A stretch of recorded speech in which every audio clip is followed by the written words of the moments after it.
Assalamualaikum warahmatullahi wabarakatuh. Selamat pagi kepada yang kami hormati seluruh dokter, senior, dan sejawat, peserta tas seri Tanya Apa Saja yang setia mengikuti tas dari awal sampai dengan sekarang seri yang ke-37. Kita masuk ke topik fair mengenai judul endometriosis kambuh, cerita yang tak berujung. Jadi hari ini insya Allah dengan narasumber Dr. Ahsan Saadi SPOG Konsultan dan Dr. Arif Tunjung Seto SPOG, dan yang bertindak sebagai moderator adalah Profesor Dr. Samsul Hadi SPOG Konsultan. Baik, pertama-tama acara akan dibuka oleh sambutan dari Sekretaris Departemen pada Dr. Ahsan SPOG Konsultan. Kami persilakan Dr. Ahsan. Dr. Pandu. Assalamualaikum warahmatullahi wabarakatuh. Waalaikumsalam. Selamat pagi semuanya yang hadir pada acara Zoom pagi hingga nanti siang ya, kurang lebih 1 jam ke depan, kegiatan rutin yang diselenggarakan oleh Departemen Obstetri Ginekologi RSUD Dr. Sutomo, RSUD Dr. Sutomo. Pada kesempatan ini kita sudah melaksanakan acara Tanya Apa Saja yang ke-37 kalau nggak salah ya, Dr. Pandu ya, dengan tentang endometriosis kambuh yang nggak ada ujungnya. Jadi endometriosis ini kenapa kita salah satu gunakan mungkin nanti akan kita diskusikan bersama. Memang endometriosis nggak ada hentinya gitu ya, penyakit kronis yang tidak ada ujungnya. Khususnya pada tas kali ini adalah gilirannya dari divisi fertilitas, endokrin, dan reproduksi.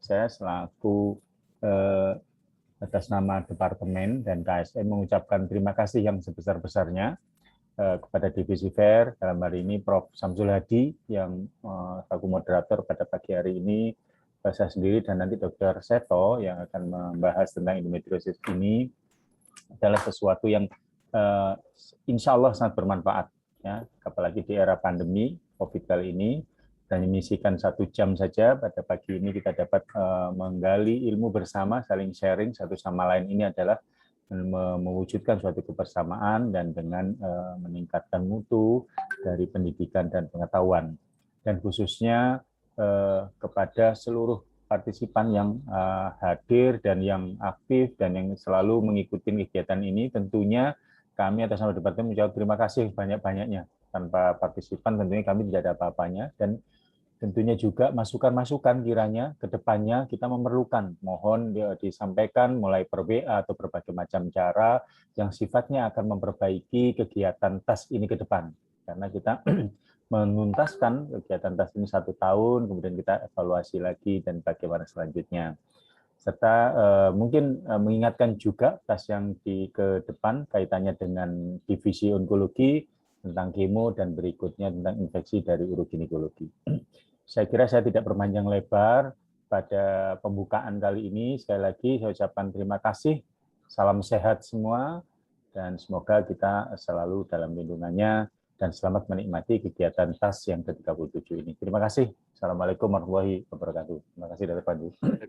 Warahmatullahi wabarakatuh. Terima kasih Dr. Ahsan, beliau sekaligus sebagai narasumber juga sebagai sekretaris wakil Dr. Brahmana Departemen, karena Dr. Brahmana sedang berhalangan. Baik, sebelum kita mulai, kami mengingatkan kembali sebagai host bahwa peserta dapat menggunakan fitur raise hand atau menuliskan pertanyaan di kolom Q&A untuk bisa bertanya mengenai endometriosis, ini ya, penyakit yang sering kita jumpai sebagai SPOG dalam praktek sehari-hari, dan rata-rata kronis, kambuh-kambuhan, cerita yang tak berujung. Baik, silakan mungkin Dr. Seto, Dr. Ahsan, dan Prof. Samsul bisa membuka dulu sebagai sebagai pembukaan supaya bisa memancing pertanyaan. Kami serahkan kepada moderator Profesor Dr. Samsul Hadi sebagai konsultan untuk bisa memimpin acara. Silakan Prof. Samsul. Ya, Assalamualaikum warahmatullahi wabarakatuh. Alhamdulillah kita bisa bertemu dalam kondisi sehat. Kali ini kita bertemu untuk sharing pengetahuan atau pengalaman mengenai endometriosis. Endometriosis ini kalau ada lagu The Endless Love, endometriosis The Endless Disease. Jadi tidak ada habisnya. Endometriosis itu menjangkit pada kurang lebih 50% atau mungkin malah sekitar, kalau pada populasi infertilitas didapatkan pada lebih dari 50% pasangan infertil itu menderita endometriosis. Jadi endometriosis itu secara klinis itu ada trias, yaitu infertilitas, nyeri, dan tumor ateksa atau endometrioma. Jadi kalau kita mendapatkan trias ini, maka kita harus waspada adanya suatu endometriosis. Nyeri itu ada nyeri siklik, yaitu dysmenorrhea, dan nyeri non-siklik, dispareni, dyskeksia, dan sebagainya, atau chronic pelvic pain. Hati-hati. Nah, dan endometriosis ini kadang-kadang bisa menyebabkan suatu gangguan yang cukup serius, karena bisa menjangkit ke arah ginjal dan sekitarnya. Jadi marilah, monggo silakan bertanya kepada kedua narasumber, nanti kita diskusikan. Silakan, mari kita bagi, yaitu apa yang menjadi masalah di lapangan. Karena seringkali ya kami dihilir ini ialah seringkali adanya POI, yaitu adanya endometrioma yang sudah dioperasi di daerah, yang datang ke kami sudah dalam kondisi yang POI, yaitu prematur ovarian insufficiency, yang permanen, yang tidak mungkin. Padahal pada sisi lain orang ini masih ingin punya anak. Jadi operasi endometrioma itu sangat berbeda dengan operasi kista biasa, terutama pada orang-orang yang masih ingin mempertahankan reproduksinya. Saya kira itu aja sebagai pembuka atau sebagai pengantar, barangkali bisa kita mulai.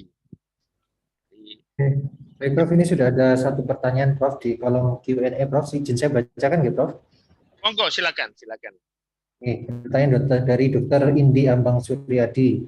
Kasus Nona di umur 22 tahun, pasien mengeluh nyeri hebat tiap kali haid mengeluh nyeri hebat. Kemudian dari hasil USG didapatkan kista di sebelah kanan 4 cm dan kiri 3 cm, didiagnosis dengan suspek kista coklat. Mohon terapi yang komprehensif untuk kasus ini. Jadi Nona 22 tahun, kista coklat bilateral dengan dysmenorrhea. Monggo Prof. Samsul. Ya, saya kira saya persilahkan saja apa Dr. Seto dulu atau Dr. Ason untuk menjawab. Mari kita diskusikan. Monggo. Mari, mau Dr. Seto, silakan. Oke, matur nuwun.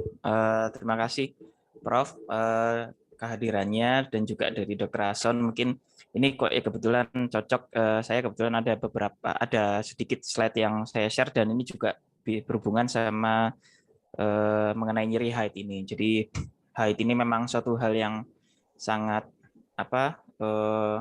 sangat sering kali kita katakan selalu berulang. Jadi dengan harapannya dengan ini saya bisa sedikit data mengenai seberapa jauh atau seberapa sering sih nyeri haid ini berulang. Sudah terlihat nggih slide saya ya Dr. Pandu? Ya, sudah. Monggo. Ya, matur nuwun, ini sekilas saja dari data sekilas bahwasanya memang sesuai dengan temanya nyeri haid ini rekurrensi yang nggak berujung. Jadi sangat, dan penyakit seumur hidup, endless disease kalau kata Prof. Samsul tadi. Jadi kalau dilihat dari sekilas ininya penyakitnya, bahwasanya rata-rata ini bisa rekurensi sekitar 20% dalam 2 tahun, atau kalau nggak di follow up terus ya sekitar sampai setengahnya dalam 5 tahun sudah sangat bisa terrekuren. Terutama yang deep infiltrating endometriosis ini bisa sampai sekitar sepertiganya akan terjadi rekurensi kalau kita tidak bersih menata laksanaannya. Dan masalahnya rekurensi ini bisa macam-macam, bisa rekurensi definisinya bisa macam-macam, bisa berulang atau rekuren itu dalam arti penyakitnya, nodulnya di jurnal, beberapa jurnal juga memang masih ambigu. Yang kedua juga bisa hanya karena nyerinya. Jadi kadang akhirnya menyebabkan angka rekurensi ini juga berbeda-beda di tiap lokasi atau di tiap penelitian. Jadi tapi bahwasanya memang sebagian besar ini terutama yang pasca kita lakukan tindakan, hati-hati bahwasanya ternyata dalam 5 tahun bahkan bisa mencapai setengahnya itu bisa berulang.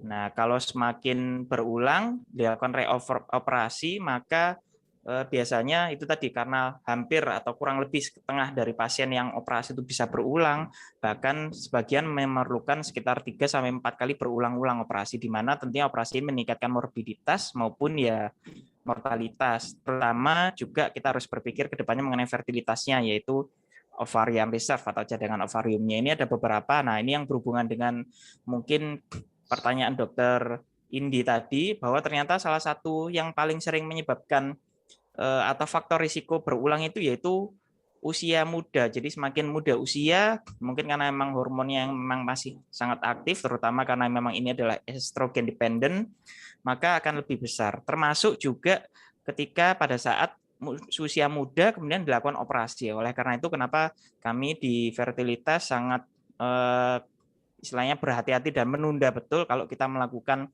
operasi terutama pada usia muda, apalagi kalau misalnya sebelum menikah, meskipun pada saat itu ada keluhan juga nyeri. Nah, ini jadi bahwa teknik operasinya juga tidak main-main, artinya juga kebersihan atau kelengkapan kebersihan dari operasi ini sangat menentukan dari rekurensinya. Ini dikatakan kalau kita bahwasanya kalau bisa penderita endometriosis ini cukup sekali untuk dilakukan operasi. Kalau pada saat nona ya tentunya kita tidak lakukan karena kecuali kalau memang sudah ada rencana atau dalam waktu dekat melaksanakan pernikahan atau alias dalam arti memerlukan fungsi reproduksinya. Jadi bahkan sebersih dan sehebat apapun operatornya maupun bagaimana cantiknya operasinya, maka satu sel sisa saja sangat bisa, sehingga akhirnya rekomendasi yang terakhir tujuannya adalah tentunya mengurangi nyeri, termasuk juga preservasi terhadap fungsi kesuburannya, tapi yang paling penting juga yang ketiga yaitu sampai kalau bisa menunda atau bahkan ya mencegah selamanya untuk rekurensinya atau pencegahannya. Jadi post operatif adjuvan atau terapi tata laksana adjuvan ini yang seringkali kami sayangnya kadang dari rujukan masih sangat jarang, ada beberapa yang tidak dilakukan terapi post operatif sehingga akhirnya rekurensinya ini muncul. Mungkin itu, Dok. Jadi itu sekilas dari saya. Kalau biasanya untuk kasus nona memang kita sangat lakukan konservatif, sehingga biasanya ada tata laksana medikamentosa bisa mulai dari generis agonis atau sampai dengan PKB. Mungkin Dr. Hasan yang lebih lengkap. Monggo, Dok. Baik, terima kasih Dr. Seto membuka dengan bagus ya beberapa slide-slide-nya, mengemukakan bahwasannya ini beberapa kaidah-kaidah yang diperhatikan, yang perlu diperhatikan. Pada kasusnya yang ditanyakan oleh Dr. Indi tadi, memang kasus yang banyak terjadi gitu, dan kadang kita terlalu agresif dan bersemangat melakukan operasi. Sehingga dari pembukaan Prof. Samsul tadi sering kita menerima pasien datang pada saat dia sudah menikah, rata-rata usia muda sekarang, ya, antara 30-35 itu AMH-nya sudah 0, atau 1, kurang dari 1,5. Nah, ini sebetulnya kalau kita katakan ini akibat iatrogenik dari kita selaku yang memberikan pertolongan. Nah, biasanya pada prinsipnya tadi sudah disebutkan bahwasanya pada pasien-pasien yang nona itu intinya kita sekonservatif mungkin, ya. Berbeda nanti kalau sudah menginjak untuk kepentingan fertilitasnya itu berbeda lagi. Karena kaitannya dengan pain-nya. Nah, jadi tadi ada trias itu pain, infertility dan tumor. Ini si pasien tersebut 22 tahun dengan ada tumor, ukurannya relatif masih borderline dan bisa dikelompokkan sebagai bisa dikonservatif.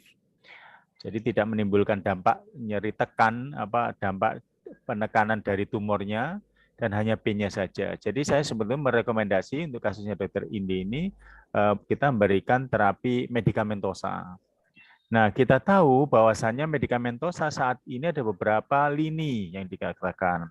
Ada lini 1 dan lini 2, kemudian melakukan tindakan operatif dan sebagainya. Nah, kelompok lini 1 yang dulu kita menggunakan kontrasepsi, pil kontrasepsi dengan progesteron. Nah, ini ada dikenakan yang baru kelompok dinoges. Ini bisa dimanfaatkan pada pasien ini, ya. Baru bila tidak memberikan respon dan sebagainya, itu lini 2-nya GnR8 itu salah satu pertimbangan.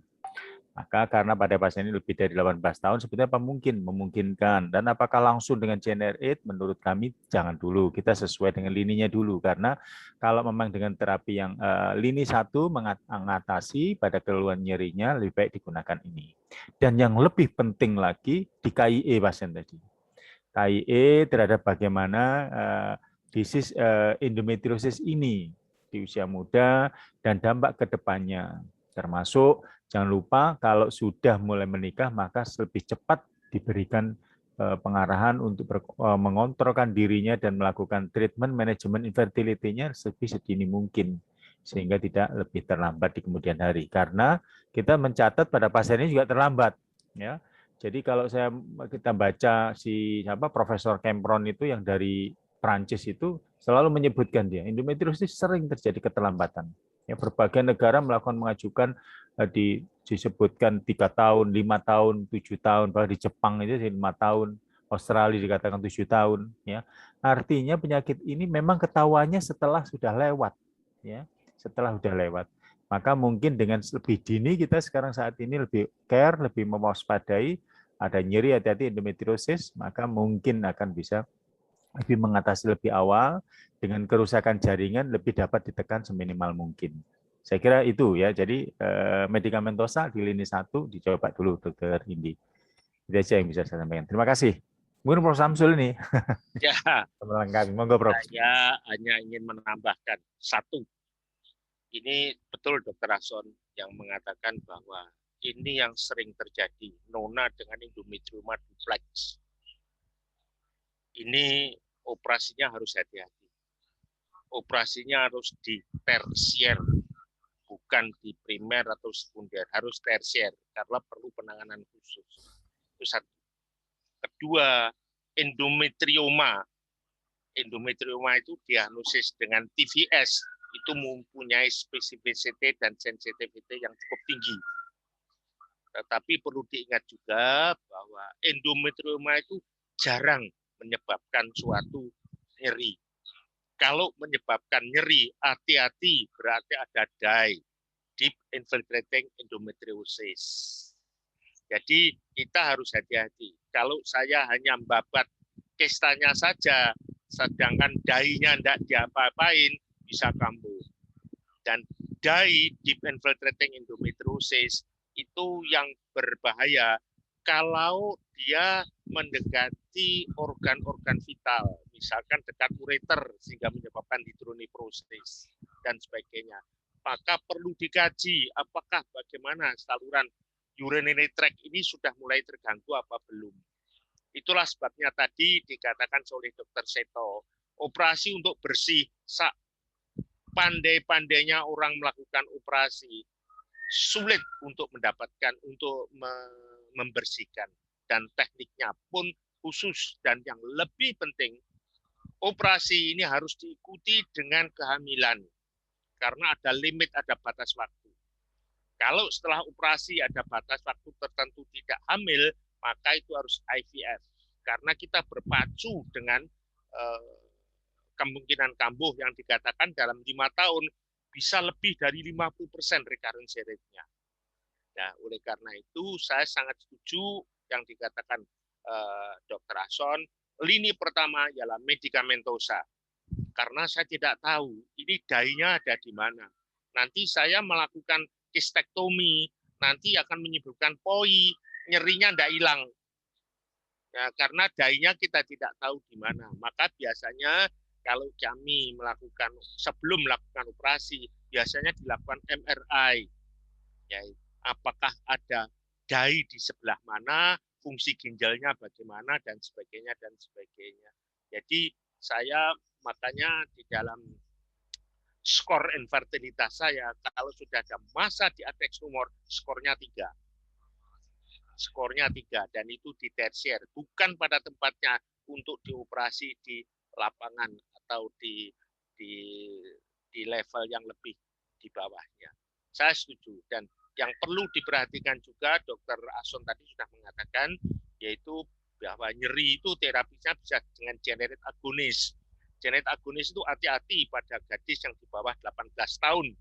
Kalau di bawah 18 tahun akan mengganggu deposit kalsium dan tidak boleh dipakai terus-menerus. Makanya sekarang beralih ke lini pertama, yaitu Dianogas. Karena Dianogas kemungkinan terjadi suatu osteoporosis itu lebih rendah dibandingkan dengan kalau saya memakai generate agonis. Dan kalau toh saya memakai pil KB karena biaya misalkan, terapinya adalah continuous. Jadi bukan siklik tapi continuous, terus-menerus. Oleh karena itu saya setuju dengan Dr. Ason, kita lebih aware, lebih peduli pada ke arah gadis. Kalau ada gadis dysmenorrhea, hati-hati. Ini dysmenorrhea primer apa sekunder? Kalau primer itu memang tidak jelas sebabnya apa, tapi kemungkinan besar akibat karena ovulasi. Jadi justru petanda yang baik. Mengapa ovulasi bisa menyebabkan dysmenorrhea primer? Karena adanya produksi prostalaglandin yang berlebihan di endometrium, parakrin, bukan endokrin tapi parakrin. Akibatnya apa? Akibatnya pada waktu haid, setelah endometriumnya luruh, maka nyerinya akan hilang. Oleh karena itu, dysmenorrhea primer pada umumnya terjadi pada awal-awal haid saja. Setelah haidnya keluar banyak akan hilang. Beda dengan yang sekunder yang disebabkan karena endometriosis misalkan. Karena dalam penelitian pada pasien-pasien yang tidak berhasil diobati dengan analgetik ataukah hormonal pada gadis, pada dysmenorrhea, 95% itu disebabkan karena endometriosis. Nah, padahal endometriosis time related, makin lama makin berat. Maka penting sekali untuk memberikan pengobatan, dan pengobatannya kalau terpaksa memakai pil KB kombinasi continuous, dan continuous ini makin singkat saya memberikan, makin besar kemungkinan kambuh dan makin berat. Dikatakan minimal 2 tahun. Continuous itu bukan siklik. Kalau siklik itu seperti KB biasa itu. Cuma ada yang ada beberapa yang merasa keberatan karena adanya estrogen, itu akan memacu dan memicu DAI. Yang paling bagus memang adalahnya Dianogas. Jadi hati-hati kalau mendapatkan endometrioma, apalagi duplek pada nona, hati-hati, jangan main babat saja. Makasih. Itu tambahan dari saya, Dr. Ason. Barangkali ada pertanyaan lain. Oke, Prof. Samsu. Ini ada pertanyaan lagi di Q&A, Prof. Dari Dr. Samsu. Tadi mengenai endometriosis, kalau di daerah endometriosis ditegakkan dengan kriteria apa? Kemudian terapi apa yang disarankan untuk keterbatasan di daerah, Prof? Jadi kapan harus dirujuk ke tersier, kapan bisa diterapi di daerah, dan bagaimana menegakkan diagnosisnya? Monggo, silakan, Dokter Lali jenis, Dokter Seto Lali jenis, Dokter Seto sama Dokter Ason. Wong nom yang ini juga. Ya, Prof. Sama-sama mudanya ini bertiga, Prof. Jadi matur nuwun, ini pertanyaan yang bagus sekali, sangat klinis sekali di lapangan, bahwasanya diagnosis endometriosis kira-kira gimana kalau punya keterbatasan fasilitas di daerah. Sekali lagi memang sayangnya sampai saat ini diagnosis endometriosis tetap harus secara visualisasi langsung, yaitu dengan laparoskopi. Jadi laparoskopi diagnostik kita melihat adanya lesi endometriosis, atau syukur-syukur sebenarnya kalau dari USG sudah tampak adanya endometrioma tadi yang dikatakan Prof. Samsul. Jadi sebetulnya kalau sudah berbentuk endometrioma atau pista coklat dengan TVS saja diagnostiknya sudah sangat khas, sudah sangat kelihatan, yaitu low level hypoechoic, jadi sekitar hypoechoic tapi yang hyperechoic tapi yang agak lebih rendah intensitasnya. Di situ sebenarnya sudah sangat jelas, makanya tiap kali BDS seringkali kita lihat. Nah, kemudian kalau misalnya bahkan terapi atau mungkin tidak dalam bentuk endometrioma, seperti apa? Biasanya kita juga ada yang namanya tata laksana konservatif atau empiris. Jadi karena apa? Karena ada dasarnya dikatakan bahwa sekitar 70% wanita usia reproduktif dengan nyeri panggul atau nyeri pelvik, maka sebetulnya di usia reproduksi haidnya masih berjalan, maka 70% ini berkaitan dengan endometriosis. Nah, inilah yang menjadi dasar untuk kita berikan terapi empiris, dalam arti terapi awal biasanya kita juga bisa dapat berikan dengan paling mudah, murah, ayem, seperti biasa favorit Prof. Samsul ya, dengan OC, dengan pil KB. Jadi misalnya kita lakukan tata laksana dengan itu dan ternyata siklus depannya kemudian biasanya khas ini yang dalam tanda kutip lucu ini pasiennya, oh iya dok, alhamdulillah enak sekali sekarang nyeri saya atau haid saya, tidak senyeri biasanya, saya bisa beraktivitas seperti biasa. Nah, kalau didapatkan demikian, ini juga menjadi salah satu tata laksana atau yang mungkin yang simpel yang kita lakukan untuk terapi atau mungkin juga termasuk endometriosis di daerah. Mungkin itu, mungkin ada tambahan dari Dr. Ason. Terima kasih. Terima kasih juga Dr. Samsu. Jadi ini juga aplikatif ya di daerah. Ya kira-kira apa yang kita perbuat. Nah, secara teoritisnya, secara akademisnya demikian Dr. Samsu. Bahwasanya menegakkan diagnosis suatu endometriosis itu adalah baku emasnya yang tadi katakan disebutkan Dr. Seto adalah dengan laparoskopi. Ini grade-nya A. Gitu ya. Namun kan kadang tidak ada pasien datang dengan endometriosis. Jadi dan kita pun di daerah melakukan tidak semua bisa dilakukan dengan laparoskopi. Kenapa dikatakan demikian? Karena dengan USG yang tidak nampak. Jadi USG itu kalau kita katakan, oh ini ada nodul-nodul di peritoneum, itu sebetulnya dalam evidence base tidak memiliki grade yang tinggi, kecuali disebutkan bahwasanya kalau ada kista endometrioma dan adenomiosis itu memiliki evidence base untuk menggunakan ultrasonografi transvaginal adalah grade-nya A. Nah, terus bagaimana dengan MRI dan CA125? Kadang ada datang ke center ini diberikan CA1. Ini bukan sesuatu hal yang berevidence. Justru disebutkan MRI dan CA125 untuk menegakkan suatu endometriosis yang bukan endometrioma ya. Itu grade-nya malah kalau untuk bukan menegakkan grade-nya jadi A. Jadi artinya jangan menggunakan CA125 dan MRI untuk endometriosis yang superficialis, yang noduler, dan sebagainya. Nah, kecuali kalau adenomiosis itu MRI disebutkan dengan grade C. Nah, jadi gampangnya gimana kalau seandainya di daerah, kita kan udah pasti tidak bisa melakukan. Kalau seandainya mau melakukan tidak nampak kista, ternyata laparoskopi itu dengan pelvic pin yang kronis itu salah satu indikasi kalau seandainya dilengkapi dengan adanya laparoskopi di daerah. Jadi kronik pelvic pain salah satu indikasi. Nah, kemudian untuk kasus ini jadi seperti yang disebutkan Dr. Seto, kita treatment empiris. Jadi pada saat satu nyerinya siklik waktu haid saja, kemudian kita coba dengan treatment OC kah, kita coba dengan NSAID waktu haid tadi, atau dengan progesteron, ternyata hilang tiap siklik tadi. Nah, ini kita boleh mencurigai kuat adanya suatu endometriosis. Karena 80% kasus siklik pada nyeri itu endometriosis. Saya kira itu. Terima kasih. Saya ada double zoom. Ya, saya coba membuat sistematika. Ya, endometriosis itu terapinya simptomatik. Pertama, keluarnya apa dulu? Ya. Jadi kalau menegakkan diagnosis, itu ialah memang betul sekali golden standarnya ialah laparoskopi. Tetapi itu pun tidak 100% benar. Karena apa? Manifestasi endometriosis itu sangat variasinya besar. Malah ada diktum atau statement yang mengatakan, kalau kamu melihat endometriosis, mungkin itu ya, mungkin tidak. Demikian juga kalau kamu tidak melihat apa-apa, mungkin ada, tapi mungkin juga tidak. Karena clear endometriosis, dye, dan sebagainya, itu semua adalah sulit didiagnosis dengan laparoskopi. Itu satu. Kedua, saya berada pada umur berapa? tadi sudah dikatakan, kalau pada gadis nyeri hebat, ya, maka saya sulit membedakan, ya, karena kecuali kalau endometrioma, ya, maka saya sulit membedakan ini endometriosis atau bukan. Lalu cara saya bagaimana? Dokter Seto tadi sudah mengatakan, coba dulu saja dengan pil KB kombinasi.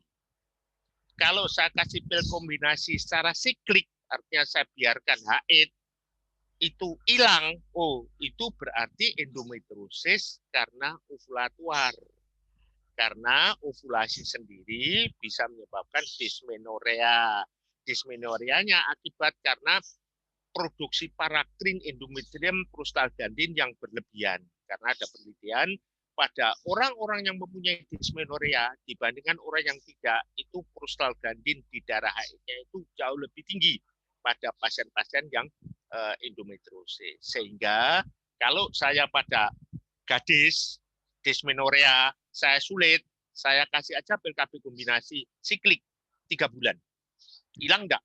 Kalau hilang, oh ovulatuar. Karena apa? Buktinya tak pakai pil KB, enggak ovulasi hilang. Berarti karena prostaglandin parakrin di endometrium. Tetapi kalau tetap saya kasih siklik tidak hilang, maka saya kasih dengan continuous atau saya kasih generate 3 bulan. Asal umurnya di atas 18 tahun. Nah, kalau hilang, nah, berarti kalau dengan continuous atau generate agonis hilang, OC continuous hilang, berarti kemungkinan besar adalah suatu endometriosis. Tetapi secara klinis, tadi dikatakan, endometriosis karena ovulasi yang primer, itu biasanya terjadi di awal-awal.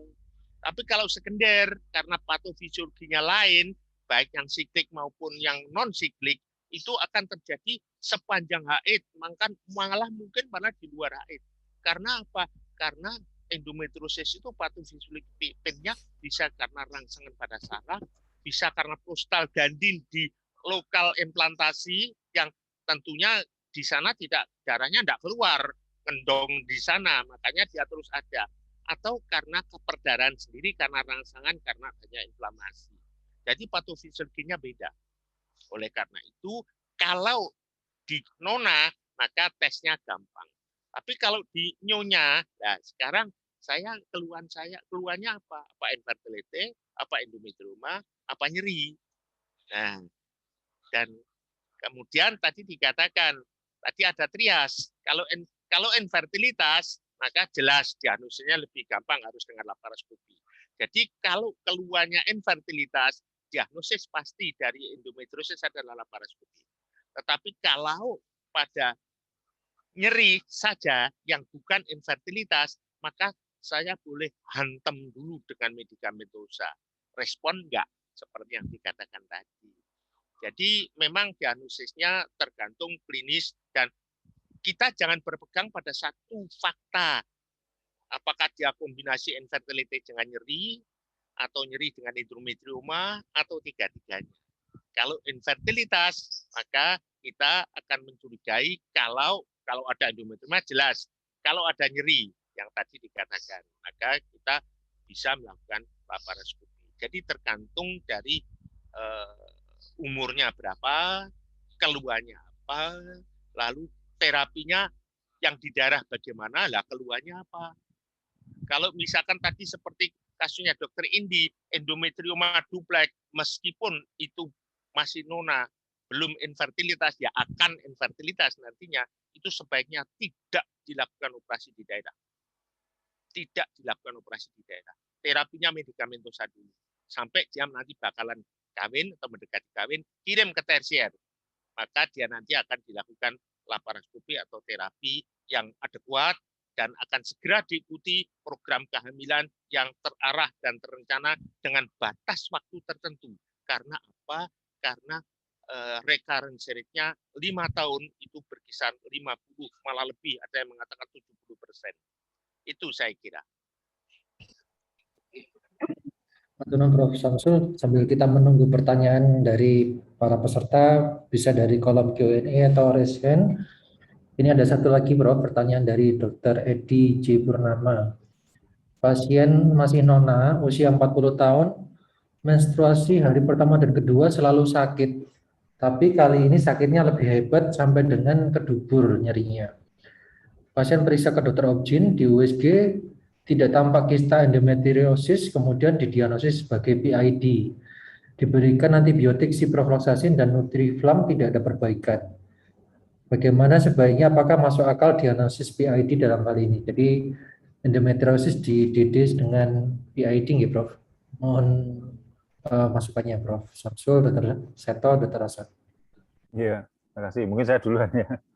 Jadi intinya pada pasien ini seperti yang saya kemukakan tadi, jadi sebetulnya terapi empiris itu bisa, apalagi dokter siapa tadi?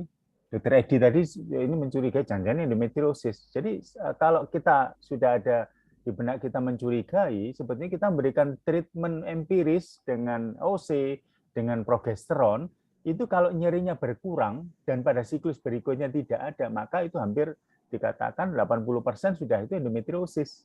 Dan kalau PID kan hal-hal yang lain, klinis-klinis yang lain akan menyertai, misalnya leukositosis, ada lekore, ada panas, perbedaan fibris antara tem rektal, ya, dan suhu aksiler. Nah, ini mungkin membantu Dr. Edi. Jadi saya sepakat kalau Dr. Edi mencurigai ini jangan-jangan bukan terapinya antibiotik.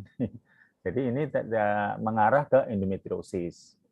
Jadi mungkin jadi treatmentnya pun juga arahnya ke endometriosis. Cuman sebagai catatan karena dia di 40 tahun dan belum menikah, Nona tadi ya ini pertimbangan hal yang lebih detail lagi kaitannya dengan nanti kalau dia menikah, diinformasikan, dan kemudian terapi medikamentosa dulu dicoba bagaimana keluhannya, apakah membaik apa tidak. Jadi ini saya jawab secara praktis pada kasus yang ada itu aja. Terima kasih. Mungkin Dr. Seto dan Prof. Samsul melengkapi. Terima kasih. Oke, matur nuwun Dr. Hasan.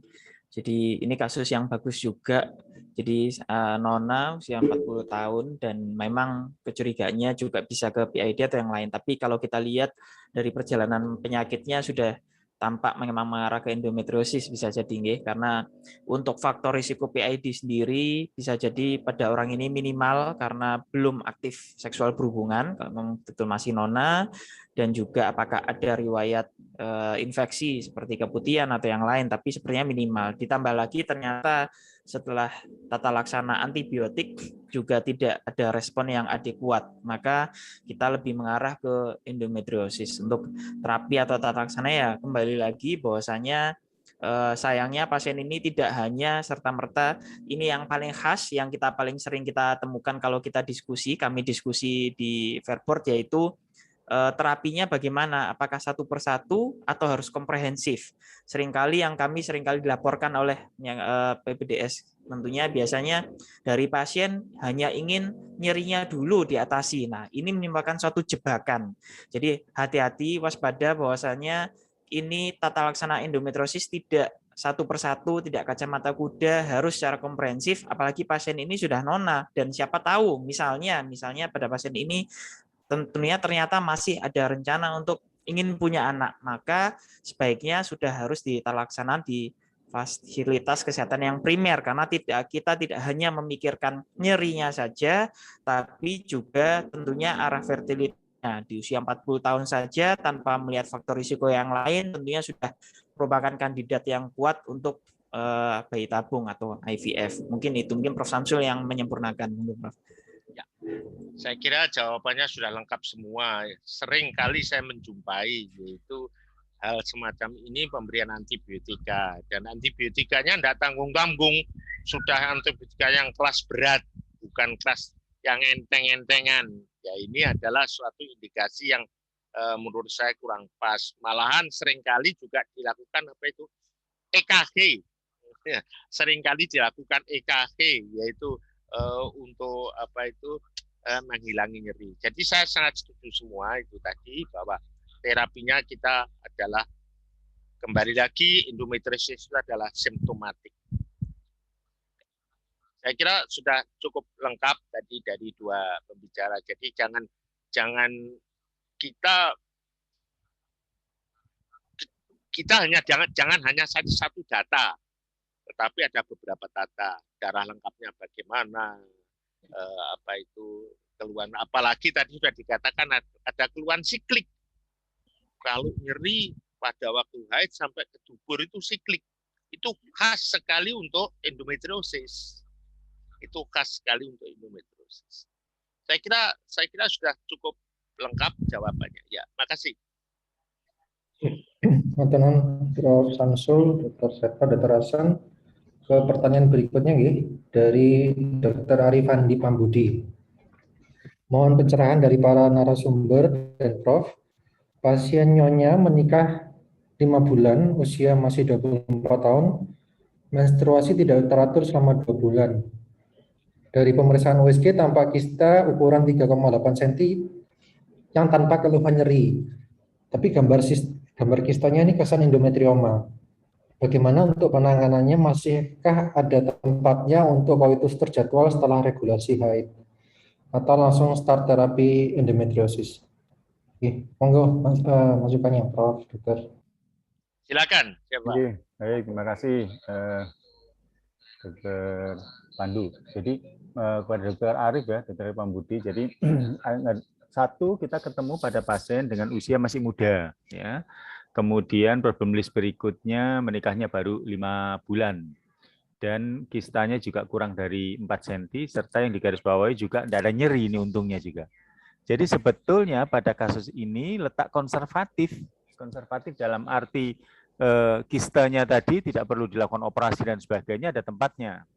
Dan nggak ada keluhan nyerinya juga.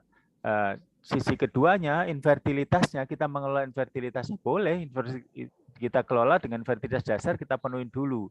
Jadi pemeriksaan sperma analisanya, kemudian ovulasinya, folikelnya, pertumbuhan folikel ovulasinya, serta jangan lupa saluran telurnya, karena tidak menutup kemungkinan saluran telur itu bisa perlekatan dan buntu akibat dari kasus endometriosisnya. Jadi pada pasien ini saya merekomendasikan sebetulnya dengan konservatif dan melakukan pemeriksaan dasar infertilitas, karena dia belum masuk infertil ya, karena kurang dari 1 tahun tadi, itu boleh dilaksanakan dulu dan kita memberikan ekspektan manajemen untuk infertilitasnya, apakah masih ada peluang sampai kurang lebih 1 tahun tadi. Sambil kita lihat evaluasi terhadap klinis nyeri dan besarnya endometriomanya tadi. Jadi apakah ini di treatment dulu kalau saya ada infertilitas, karena terapi infertilitas sama terapi endometriosis kan kalau bahasa Jawa ini di ngalor di ngidul gitu ya, satu ke barat satu ke timur. Kalau kita terapi infertilitasnya, endometriosisnya bisa meningkat. Nah, terapi endometriosisnya infertilitasnya nggak tercapai. Jadi pada yang kasus ini mungkin infertilitasnya jadi treatment dulu, dicoba dulu untuk pengelolaannya, manajemennya. Terima kasih.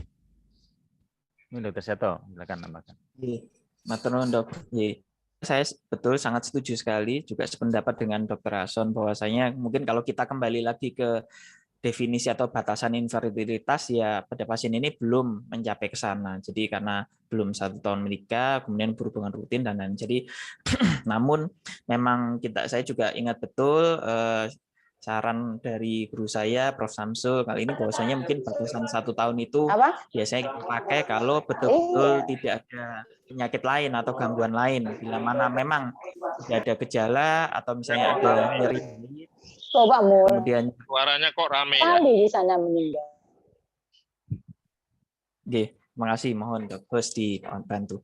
Nah, ini bahwasanya bila ada nyata-nyata ada keluhan lain atau kita temukan ada gangguan lain seperti pada pasien ini siklus haid yang tidak teratur atau dengan adanya tampak kista, memang kita lebih agresif. Waktu itu dikatakan Prof. Samsul kurang lebih sekitar 6 bulan atau 6 bulan sampai 1 tahun. Jadi intinya lebih maju. Jadi kalau pada pasien ini apakah ada tempatnya, masih bisa kita lakukan konservatif, tapi sudah dengan ancang-ancang betul tetap melakukan pemeriksaan ginekologi dasar, syarat-syarat apakah saluran tubannya juga bisa dinyatakan lancar, teratur, kayaknya nanggung. Sebetulnya kita bisa melakukan diagnostik sekalian terapeutik dengan laparoskopi sekaligus tes patensi tuba, tapi mungkin sekaligus sebentar lagi kita bisa konservatif, tapi dalam waktu yang tidak lama.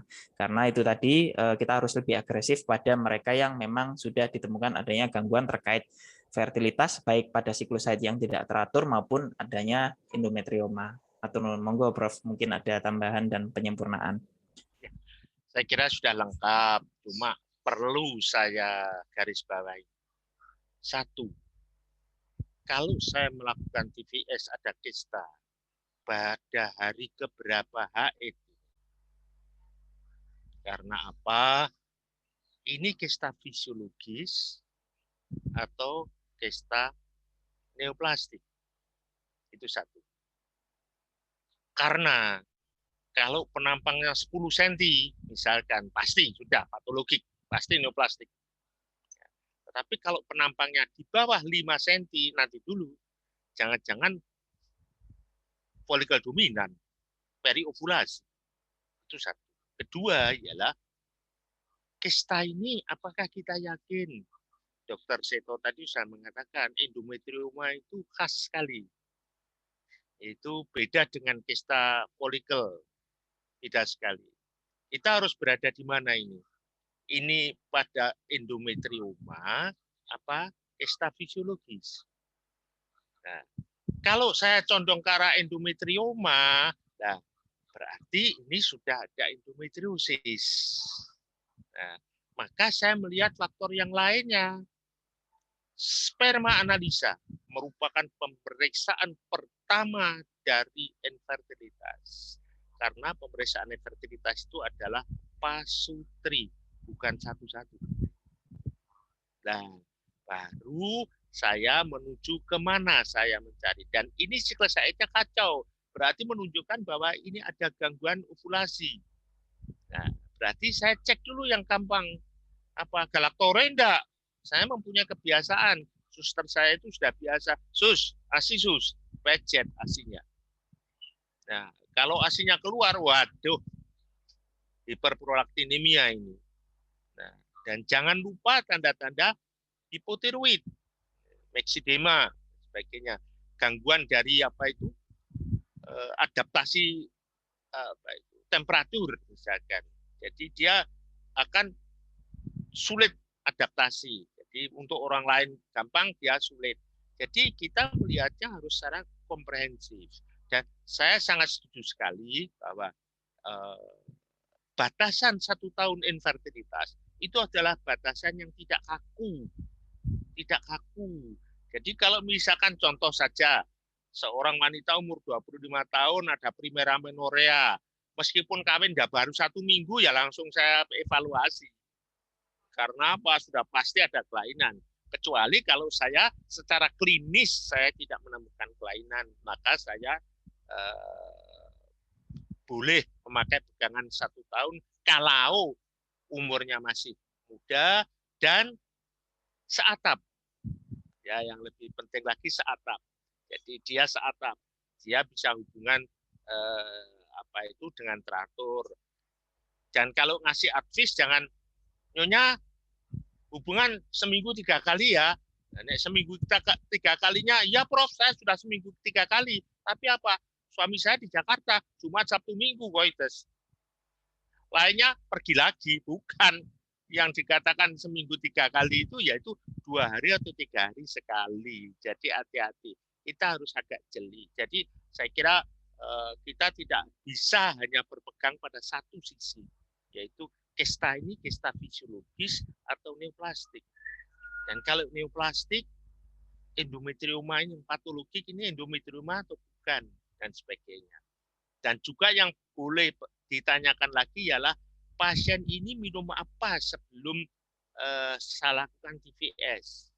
Karena seringkali pada pemakaian clomiphene citrat itu meninggalkan resist luteinizing unruptured follicle. Ya, kalau itu yang terjadi, saya tunggu aja 3 bulan, kalau umurnya masih muda. Kalau 3 bulan itu hilang, berarti itu betul kista yang non-neoplastik. Tapi kalau 3 bulan lagi tetap, maka berarti itu neoplastik. Jadi kita tidak boleh berpikir secara linier, kita harus berpikir komprehensif. Jadi itu aja tambahan buat saya, semuanya tadi sudah saling melengkapi. Makasih. Terima kasih. Ini ada yang raise hand, Dr. Renawati. Kami persilakan, mungkin berkenan untuk bertanya ke narasumber. Silakan. cepat aja karena waktunya sudah keburu. Saya kepencet Pak Pan.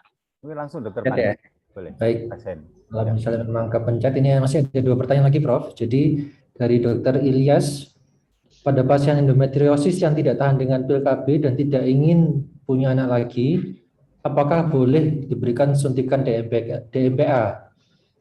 Kalau boleh, apakah diberikan seperti suntikan KB biasa, jadi 3 bulan sekali gitu, gitu. Ya, monggo silakan Dokter Hasan atau Dokter Seto, Prof. Samsul. Monggo, silakan. Siapa dulu? Pak Seto dulu, monggo. Atau Pak Ason dulu, silakan. Iya, boleh. Monggo Dokter Hasan. Iya, baik, terima kasih.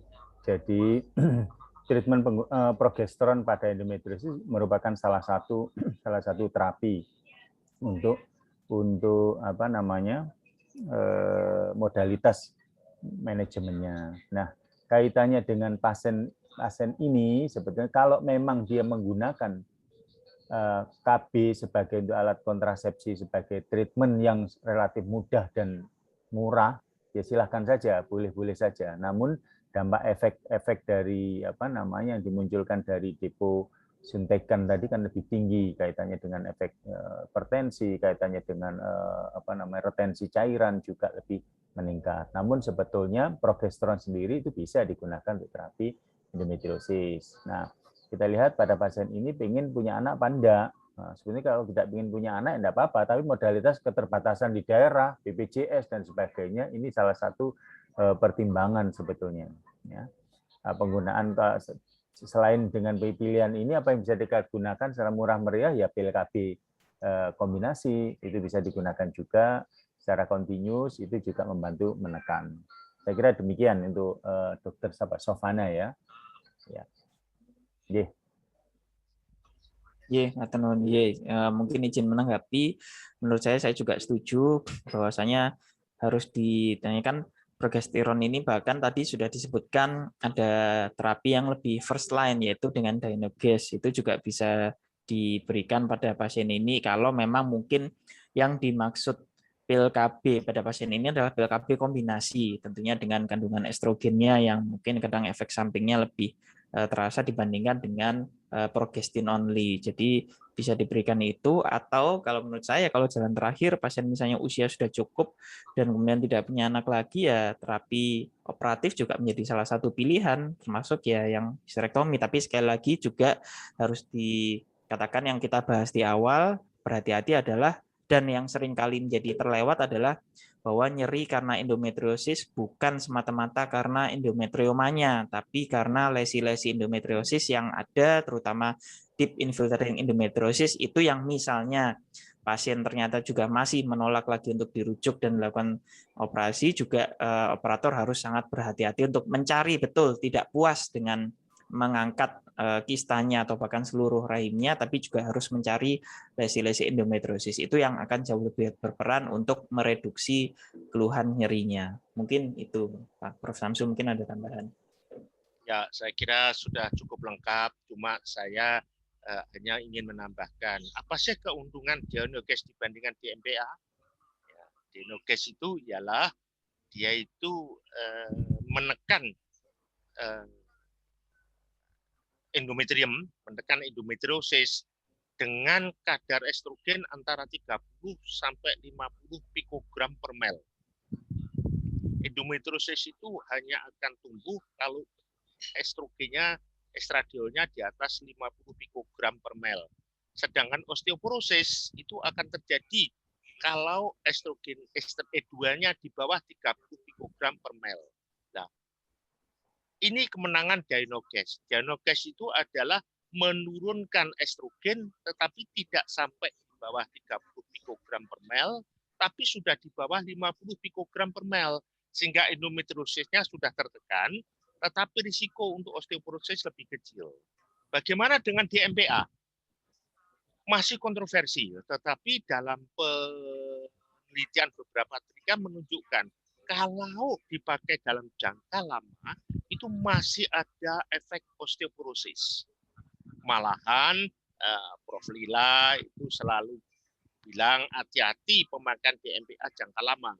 Karena endometriosis the endless disease. Jadi kalau orang ini tidak ingin anak, berarti saya harus memberikan sampai menopause.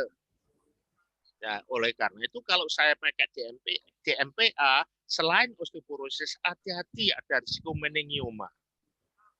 Nah, oleh karena itu kita harus hati-hati. Jadi, ya, tapi bagaimana kalau saya memakai pil KB kombinasi? Nah, pada wanita yang tua, perimenopause, hati-hati dengan diabetes, hati-hati dengan hipertensi, dan sebagainya. Maka ada pilihan yang tepat sebetulnya. Apa itu? LNG-IUS, yaitu Mirena. Mirena itu kalau kita berikan bisa untuk endometriosis. Ini bukan endometrioma loh ya, endometriosis. Jadi dia bisa menekan endometriosis. Nah, dan bisa dipakai jangka panjang. Nah, pilihan lain yang mungkin yaitu ada yang menganjurkan POP, progestin only pill. Jadi kalau saya ngomong progestogen itu ialah progesteron sintetik. Kalau progesteron itu adalah yang alami. Progestogen itu yang dipakai pada POP itu punya beberapa kelebihan dibandingkan DMPA. Microlute misalkan, Ceraset yang sekarang tidak ada, nah, Microlute yang sekarang ada, Minipil dan sebagainya, itu boleh diberikan.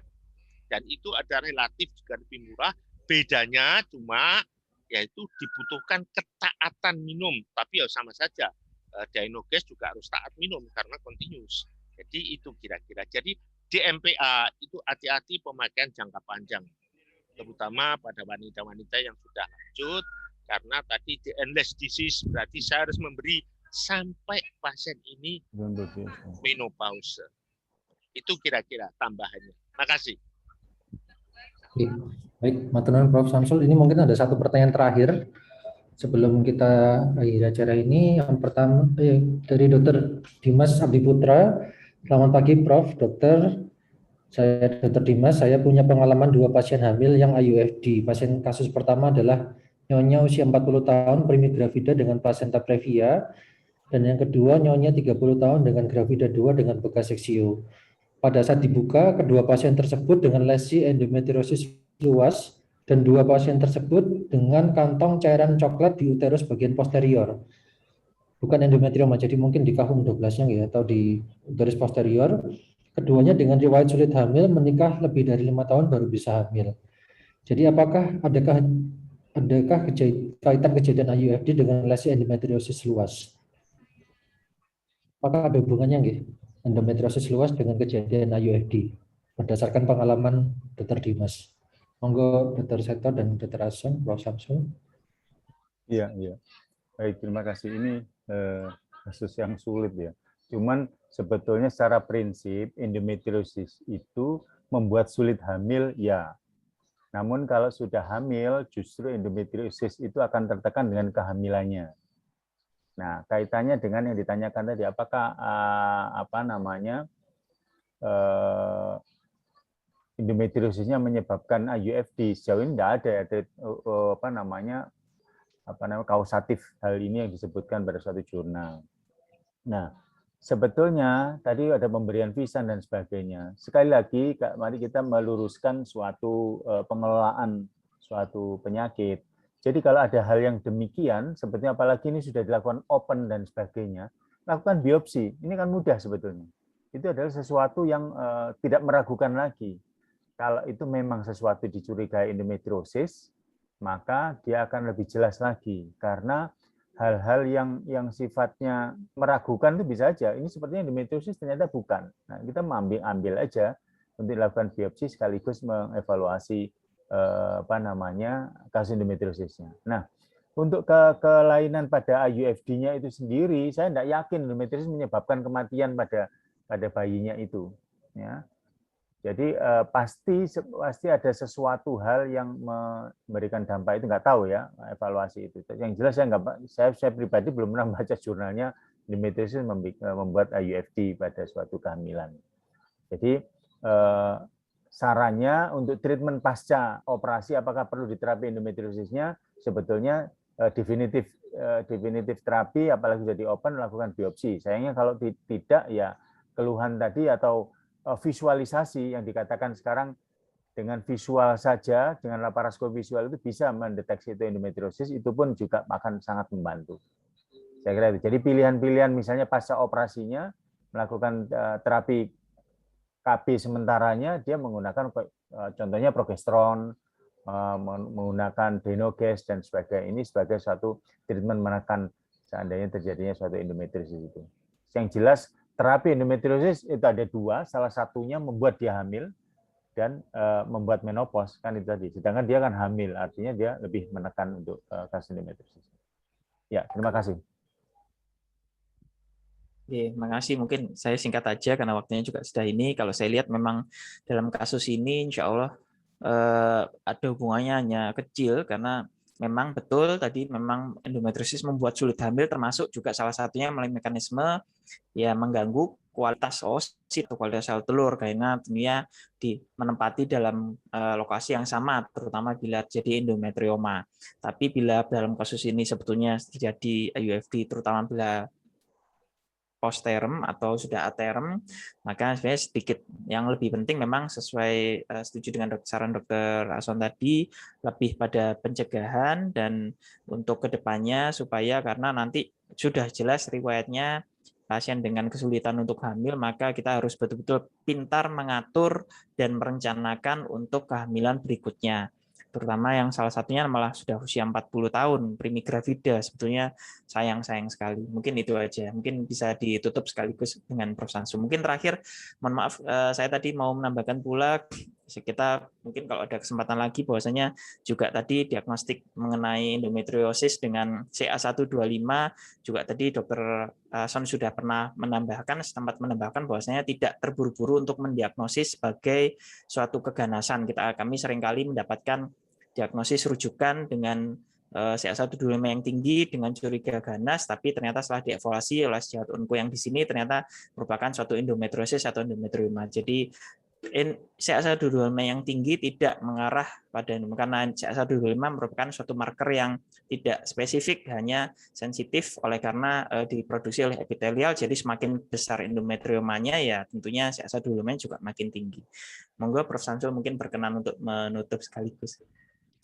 Bagus, sekaligus. ya, bagus saya kira komentarnya tadi. Selalu saya mengatakan, marilah kita berpikir sistematis. Yaitu masalah yang ada pada pasien ini adalah dua. Masalah infertilitas dan masalah IUFD. Harus kita pecah dua. IUFD harus kita cari sebabnya apa. Saya setuju dengan Dr. Ahsan bahwa sepanjang yang saya ketahui, endometriosis tidak menyebabkan IUFD. Menyebabkan infertilitas ya, tapi IUFD tidak. Oleh karena itu kita harus mencari dulu IUFD ini sebabnya apa. Itu satu. Kedua baru infertilitasnya. Hati-hati, umur ini wanitanya sudah 40 tahun. Diktum dari perawatan infertilitas yang tradisional itu sekarang sudah ditinggalkan. Saya itu membaca Sperov itu tidak tahu sudah berapa kali. Karena saya suruh maju, saya baca lagi, saya nemukan statement yang sangat menarik. Yaitu kalau model tradisional itu ialah kita mencari satu persatu kausa dari infertility. Dan satu persatu kita koreksi. Sambil terapinya pelan-pelan mulai dari konservatif, inseminasi pakai clomiphene citrat, kemudian pakai gonadotropin, baru sampai IVF. Itu sekarang sudah ditinggalkan. Yang baru ialah baik diagnosis maupun terapi, itu kita harus berpikir efektif, efisien. Jadi kita menemukan endometriosis, yes. Tapi tujuan kita bukan terapi endometriosis. Tujuan kita hamil. Dan karena IUFD, tujuan saya mencari kenapa kok IUFD. Nah, dan kalau pada pasien yang umurnya sudah 40 tahun, ya saya tidak akan melakukan step by step inseminasi dan sebagainya. Saya akan menuju ke arah IVF. Ini salah satu contoh bahwa pemeriksaan sekarang atau baik diagnostik maupun terapi itu adalah efektif, efisien, komprehensif. Mana yang penting? Mana yang kira-kira paling cepat saya menuju ke sana tadi. Jadi tambahannya itu saja. Saya kira moga-moga bisa membantu, tapi saya tekankan, kalau mendapatkan pasien endometrioma, apalagi pada gadis, jangan ditangani di perifer. Tanganilah di tersier dengan cara yang benar dan planning yang baik. Saya kira yang nutup saya ini. Ya, jadi saya kira itu dari saya. Semoga bermanfaat. Wassalamualaikum warahmatullahi wabarakatuh. Waalaikumsalam warahmatullahi wabarakatuh. Oke, terima kasih pada narasumber Dr. Seto dan Dr. Ason sekaligus moderator Profesor Samsul Hadi. Demikian telah kita ikuti bersama seri tanya apa saja yang ke-37. Semoga bermanfaat bagi senior dan sejawat sekalian. Sampai bertemu kembali di tas edisi berikutnya setiap Rabu pukul 10 sampai 11. Semoga diberikan kesehatan selalu. Kami tutup. Wassalamualaikum warahmatullahi wabarakatuh. Waalaikumsalam warahmatullahi wabarakatuh. Matur nuwun. Matur nuwun, Prof. Prof. Samsul, Dr. Ason, Dr. Pandu, serta teman-teman. Iya, Dr. Pandu, terima kasih.